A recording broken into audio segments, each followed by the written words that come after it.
നമസ്കാരം സുഹൃത്തുക്കളെ, നിങ്ങളെല്ലാവർക്കും ഓർമ്മയുണ്ടാകും കുറച്ചു കാലം മുമ്പ് കേരളക്കരയെ മൊത്തം മുലച്ച ആ വാർത്ത. തിരുവനന്തപുരം മേയറായിരുന്ന ആര്യ രാജേന്ദ്രനും KSRTC താൽക്കാലിക ഡ്രൈവറായിരുന്ന യദുവും തമ്മിൽ പാളയത്ത് വെച്ചുണ്ടായ ആ റോഡ് തർക്കം അധികാരത്തിന്റെ ഹുങ്കും സാധാരണക്കാരന്റെ അതിജീവനവും തമ്മിലുള്ള പോരാട്ടമായിട്ടാണ് അന്ന് കേരള സമൂഹം അതിനെ കണ്ടത്. അന്ന് ആ സംഭവത്തിന് പിന്നാലെ യദുവിന് തന്റെ ഉപജീവന മാർഗമായ KSRTCയിലെ ജോലി നഷ്ടപ്പെട്ടു. ഒരു നേരത്തെ ആഹാരത്തിന് പോലും വകയില്ലാതെ ഡെലിവറി ബോയ് ആയി വരെ ജോലി ചെയ്യേണ്ടി വന്ന യദുവിന്റെ അവസ്ഥ നമ്മൾ കണ്ടതാണ്. എന്നാൽ ഇത് ആ കഥയിൽ വലിയൊരു ക്ലൈമാക്സ് ട്വിസ്റ്റ് സംഭവിച്ചിരിക്കുകയാണ്. തോറ്റുകൊടുക്കാൻ തയ്യാറാകാതിരുന്ന യദുവിനെ തേടി ഇപ്പോൾ വലിയ അംഗീകാരം എത്തിയിരിക്കുന്നു. യദു ഇനി സാധാരണ ബസ്സല്ല ഓടിക്കാൻ പോകുന്നത്, പകരം കേരള നിയമസഭയിലെ VIP ബസ്സാണ്. അതെ, യദുവിന് നിയമസഭയിൽ ഡ്രൈവറായി പുതിയ നിയമനം ലഭിച്ചിരിക്കുന്നു. എന്താണ് ഇതിന് പിന്നിലെ കഥ?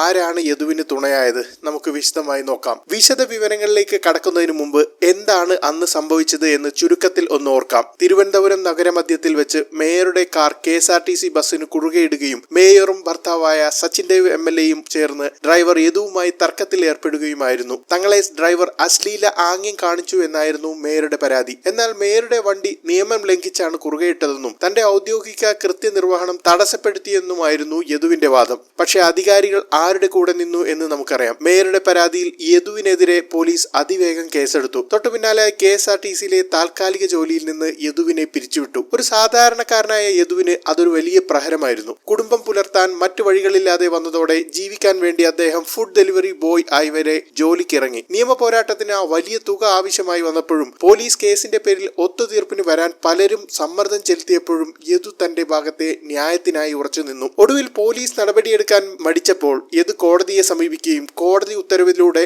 മേയർക്കെതിരെ കേസ് എടുപ്പിക്കുകയും ചെയ്തു. അതൊരു സാധാരണക്കാരന്റെ അതിജീവനത്തിന്റെ പോരാട്ടമായിരുന്നു. ഇപ്പോൾ ഇതാ കാലം കാത്തുവെച്ച നീതി യദുവിനെ തേടിയെത്തിയിരിക്കുകയാണ്. മാറിയ രാഷ്ട്രീയ സാഹചര്യത്തിൽ നിലവിലുള്ള UDF സർക്കാരിന്റെ കീഴിൽ യദുവിന് പുതിയൊരു ലൈഫ് കിട്ടിയിരിക്കുകയാണ്. കേരള നിയമസഭയിൽ താൽക്കാലിക ഡ്രൈവറായാണ് യദുവിനെ ഇപ്പോൾ നിയമിച്ചിരിക്കുന്നത്. ഇതിന് പിന്നിൽ പ്രവർത്തിച്ചത് ആരാണെന്നറിയാമോ? പുതുപ്പള്ളി MLA ചാണ്ടി ഉമ്മനാണ് ഈ വിഷയത്തിൽ നിർണായകമായി ഇടപെട്ടത്. ജോലി നഷ്ടപ്പെട്ട് പ്രതിസന്ധിയിലായ ഒരു സാധാരണക്കാരന് നീതി ലഭിക്കണമെന്ന് ആവശ്യപ്പെട്ട് ചാണ്ടി ഉമ്മൻ സ്പീക്കർക്ക് ഒരു ഔദ്യോഗിക കത്ത് നൽകിയിരുന്നു. KSRTCയിൽ നിന്ന് രാഷ്ട്രീയ വൈരാഗ്യത്തിന്റെ പേരിൽ പടിയിറക്കപ്പെട്ട ആ ഡ്രൈവർക്ക് അർഹമായ ഒരു ജോലി നൽകണമെന്നായിരുന്നു ആവശ്യം. ആ കത്ത് ഗൗരവമായി പരിഗണിച്ച സ്പീക്കർ യദുവിന് നിയമസഭയിൽ താൽക്കാലിക ഡ്രൈവറായി നിയമനം നൽകാൻ ഉത്തരവിടുകയായിരുന്നു. നിയമസഭാ സമ്മേളനങ്ങൾ നടക്കുന്ന സമയങ്ങളിൽ MLA ഹോസ്റ്റലിൽ നിന്നും ജനപ്രതിനിധികളെയും മറ്റ് VIPകളെയും നിയമസഭാ മന്ദിരത്തിലേക്ക് എത്തിക്കുന്ന ബസ്സുകളുടെ ഡ്രൈവറായാണ് യദുവിന് ഈ ചുമതല ലഭിച്ചിരിക്കുന്നത്. ഇവിടെയാണ് ഇതിന്റെ ഏറ്റവും വലിയ രാഷ്ട്രീയ കൗതുകം കിടക്കുന്നത്.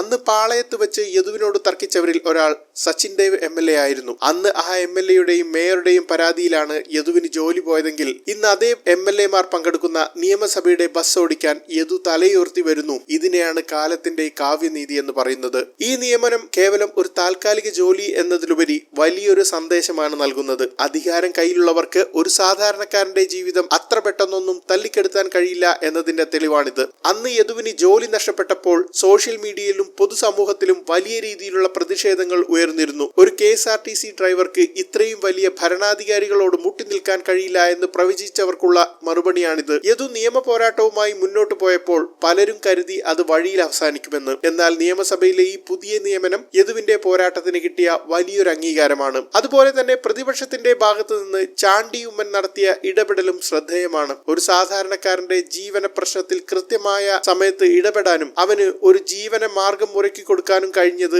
അഭിനന്ദാർഹമായ കാര്യമാണ്. പ്രതിസന്ധികളിൽ തളരാതെ നീതിക്ക് വേണ്ടി ഉറച്ചു നിന്നാൽ വിജയം ഒടുവിൽ നമ്മളെ തേടിയെത്തുമെന്നതിന് ഉത്തമ ഉദാഹരണമാണ് ഡ്രൈവർ യദുവിന്റെ ഈ ജീവിതം. താൽക്കാലിക ജോലിയിൽ നിന്ന് പിരിച്ചുവിട്ട് വഴിയാധാരമാക്കാൻ നോക്കിയവർക്ക് മുന്നിലൂടെ അതിനും വലിയൊരു തസ്തികയിലേക്ക് നിയമസഭയുടെ ഡ്രൈവർ സീറ്റിലേക്ക് യദു കയറിയിരിക്കുമ്പോൾ അത് ഒരു വലിയ അതിജീവനത്തിന്റെ കഥയായി മാറിയിരിക്കുന്നു. നിങ്ങൾക്ക് ഈ വിഷയത്തെക്കുറിച്ച് എന്താണ് തോന്നുന്നത്? യദുവിന് ലഭിച്ച ഈ പുതിയ നിയമനത്തെയും അതിന് പിന്നിലുള്ള രാഷ്ട്രീയ ഇടപെടലുകളെയും നിങ്ങൾ എങ്ങനെ കാണുന്നു? നിങ്ങളുടെ അഭിപ്രായങ്ങൾ താഴെ കമന്റ് ബോക്സിൽ രേഖപ്പെടുത്തുക. ഈ വീഡിയോ ഇഷ്ടപ്പെട്ടെങ്കിൽ ദയവായി ലൈക്ക് ചെയ്യുക, സുഹൃത്തുക്കളിലേക്ക് ഷെയർ ചെയ്യുക. ചാനൽ ഇതുവരെ സബ്സ്ക്രൈബ് ചെയ്തിട്ടില്ലെങ്കിൽ ഇപ്പോൾ തന്നെ സബ്സ്ക്രൈബ് ചെയ്ത് ബെൽ ഐക്കൺ കൂടി എനേബിൾ ചെയ്യുക. മറ്റൊരു പ്രധാന വാർത്തയുമായി വീണ്ടും കാണാം. നന്ദി, നമസ്കാരം.